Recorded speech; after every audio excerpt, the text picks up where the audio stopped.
said earlier, customers really love Amazon. They really trust it. They have the customer reviews attached to each product, which there was a bit of a scandal because it was a bit rigged for a while there. There were people buying reviews, basically. So Amazon's closed all that down and penalised everyone that was doing dodgy stuff, which was good because we never did. And lots of people's businesses were gone overnight when Amazon removed all their reviews or pinged them for breaching the terms of service. So Amazon's really keen to make sure that the customer experience is great. They want to present them with the best options, and that's not necessarily the lowest cost. They want to have a really full range. They just want top and bottom end products and everything in between, all available. And it's basically a giant search engine. So people, just that question about browsing, like in a department store, people tend not to use Amazon quite like a department store. They don't go, I need some tea, I'll click on grocery and gourmet, then I'll click on beverages, then I'll click on tea and coffee, then I'll click on tea, then I'll click on black tea. They'll just type in English breakfast tea. So then Amazon links the keyword that they've typed to whichever products they think are relevant. And they've got some algorithm in the back, and they never totally share exactly what's in that algorithm, but it's a mix of factors that I think is actually on the next slide. It's the velocity of the sales, the reviews, and just that relevancy of that keyword, the conversion rate, the number of times that somebody who sees that search result for that keyword, the percentage that they go on to buy that particular product. So the game really is getting ranked at the top of page one for the keyword that's most relevant, whether it's peanut butter or organic peanut butter. So I started out, I chased some keywords like English breakfast tea. By the end, I was chasing organic tea or loose leaf tea. So like you start a bit tighter and then you get a bit broader as you get more established for those keywords. So Amazon makes it really, really easy for customers. Everything works beautifully on mobiles. Everything's preloaded, delivery addresses, credit cards, one-click ordering, free refunds. So as a vendor, if the customer wants to return something, you actually end up, paying for that return bit. But overall, that's better because people just shop way more. They just order because and if you've got a good product, you shouldn't have returns. Can be a bit tricky with clothing because people get sizing wrong. But for most products, I'd rather have more sales and a small percentage of refunds than less sales. The Prime membership thing's a great deal, and every year they just get billions more people just signing up to that. What are they up to now? 80 million, so not quite a billion. Not very good. 80 million. But they do this big drive mid-July every year. But they spend billions. They spend more than twice as much than normal. Yeah, that's right. They really just get everything they need from Amazon. So Amazon presents all these options.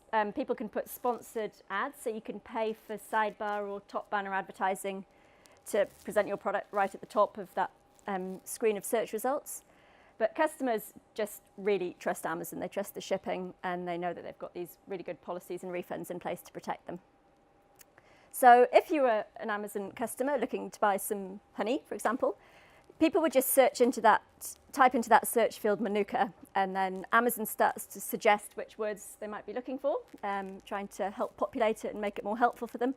But if they just click on that top one, then they'll get Manuka honey, and they'll get a page of search results that looks something like this. So you can see that so this is a sponsored bar along the top that Comvita have got running.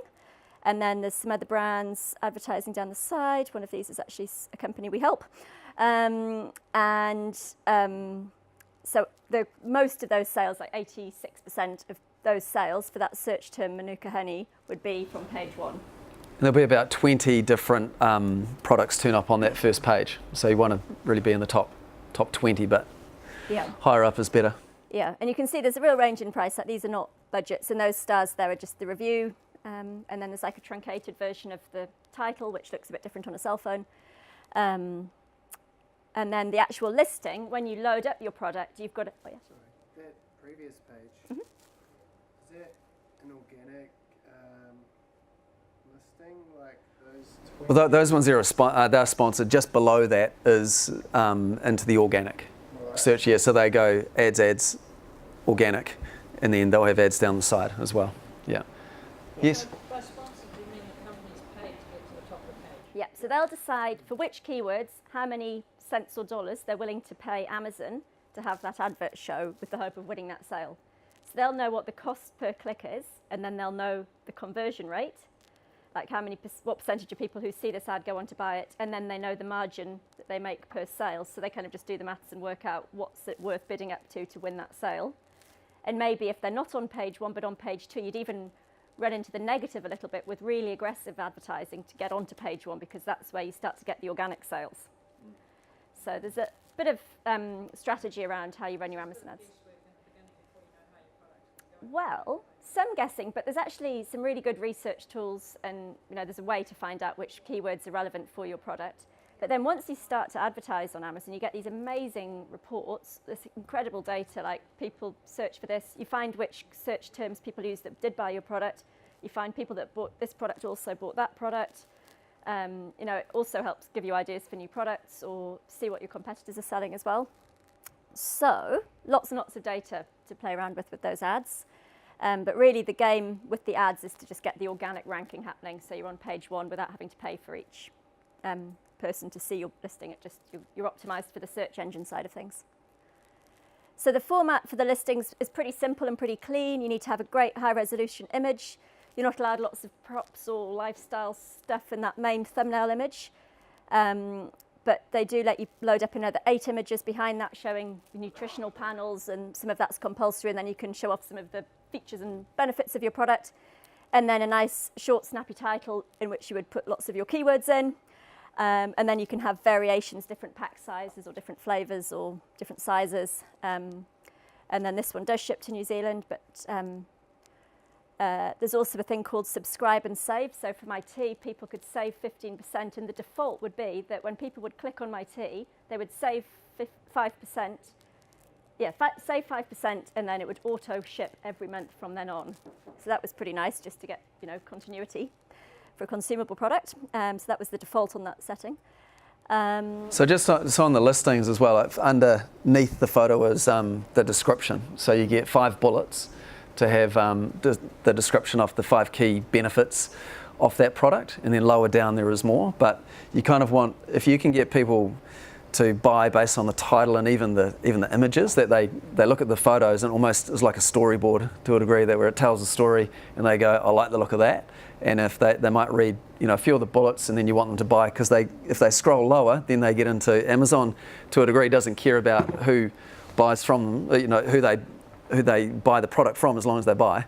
So Amazon then starts presenting up more of your competition the lower down that people scroll. Yeah. So you want to be, and so without boring with the details, but obviously you want to have like keywords. It's a bit of science and art, isn't it? So if you're around, you do the keyword research, and right, we've got to have these keywords in there, but then we've got to write it for humans and in a way that's going to convert. So you've got to kind of meld those two together, and sometimes you see it done poorly.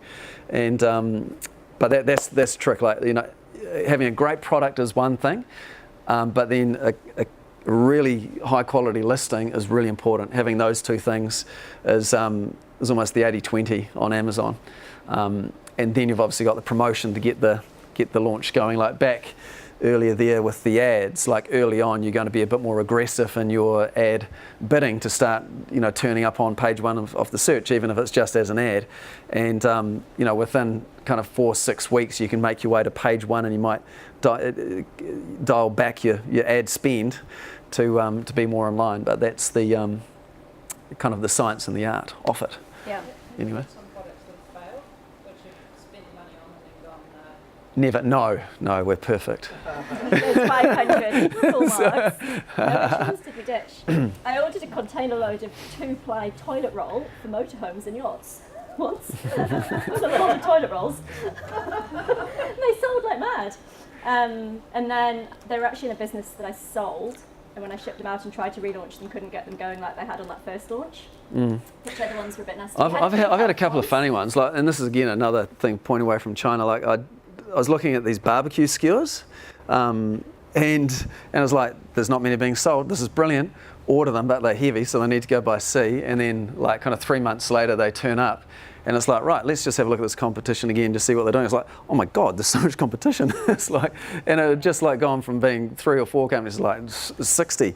I was like, oh no. And so I'm still selling those barbecue skewers, paying some fees for them. Arguably. But the really cool thing with the data Amazon collects on all that browsing and then purchasing history is if I've been on my own listing editing it on Amazon, if I'm on Facebook later, I'll see my my product being advertised in a Facebook stream, and it's Amazon paying for that because they know that that product converts really well. It's worth their while to advertise my product to people who've been on my listing. It just happens I'm one of them. But that's great. Sometimes you'll get a massive kick up in sales and you go, I haven't changed anything, I haven't dropped the price, I'm not doing a promotion. There's some celebrity just published something, and it won't be, it'll be just Amazon running Facebook ads on your behalf, which is pretty cool because they've got so much data, their targeting's phenomenal. Yeah.